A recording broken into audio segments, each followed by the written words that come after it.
మనువుల వంశ వివరణం.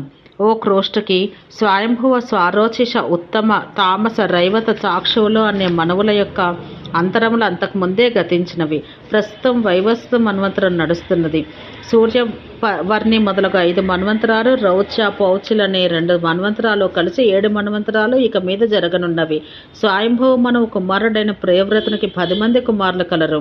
నాగేంద్రుడు అనువాని జంబూద్వీపానికి అధికారిగా నియమించినాడు. మేధాతిథి అనడి వాడు ప్లక్షద్వీపాన్ని నేలెను. వపుష్మంతుడు అనువాడు సాల్మలి ద్వీపానికి అధిపతి. జ్యోతిష్మంతుడు కుశద్వీపానికి రాజు. జ్యోతిమంతుడు క్రౌంచ ద్వీపానికి ప్రభువు. భవుడు అనేవాడు శాఖద్వీపం ఏలినాడు. సవనుడు పుష్కర ద్వీపానికి అధిపతి అయినాడు. ఈ విధంగా వారు 7 ద్వీపాలకు ప్రభువులైనారు.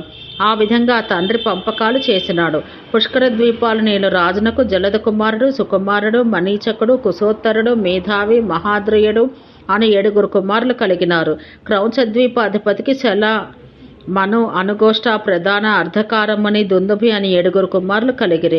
కుశద్వీపం పరిపాలించేవానికి ఉద్ధిదుడు, వైనవుడు, సురధుడు, లంబనుడు, ధృతి ప్రభాకరుడు, పిల్లుడు అని 7 కుమారులు పుట్టినారు.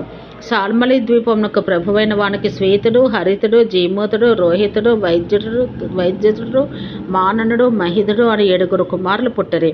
ప్లక్షద్వీపం పరిపాలించేవానికి శాంతుడు, భయుడు, శిశిరుడు, సుఖోదయానందుడు, వివక్షేమక్క ధ్రువుడు అను కుమారులు పుట్టిరి. జంబూ ద్వీపాన్నేలే రాజుకు నాభి, కింపురుషుడు, హరి, ఇలావృతుడు, రమ్యపారణ్యుడు, కురుభద్రాసుడు, కేతుమాలుడు అనే 91 కుమారులు పుట్టినారు.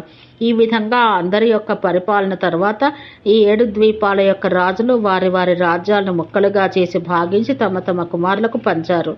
వారి కుమారుల యొక్క పేర్లను బట్టి ఆయా ఖండాలకు పేర్లు వచ్చినవి.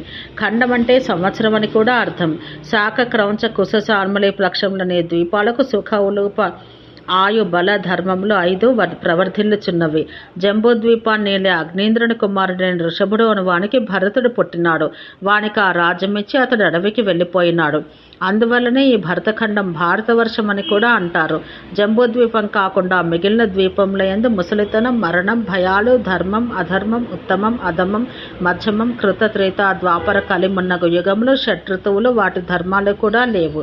అందువల్ల అక్కడ ఉండవారికి సమస్త కార్యసిద్ధులు చేకూర్చుండును అని మార్కండేయ మహాముని చెప్పగా క్రోష్టికి పరమానంద భరితుడై, అయ్యా మార్కండేయ ముని చంద్రమా, ద్వీపములెన్ని, సముద్రములెన్ని, పర్వతములెన్ని, వర్షములెన్ని, నదులెన్ని, భూత ప్రమాణం ఎంత, లోకముల ప్రమాణం ఎంత, వర్షమనగా ఎంత, సూర్యచంద్రుల యొక్క గమనం ఎటువంటిది, ఈ విషయములన్నీ వివరంగా తెలియజేయమని అడిగినాడు.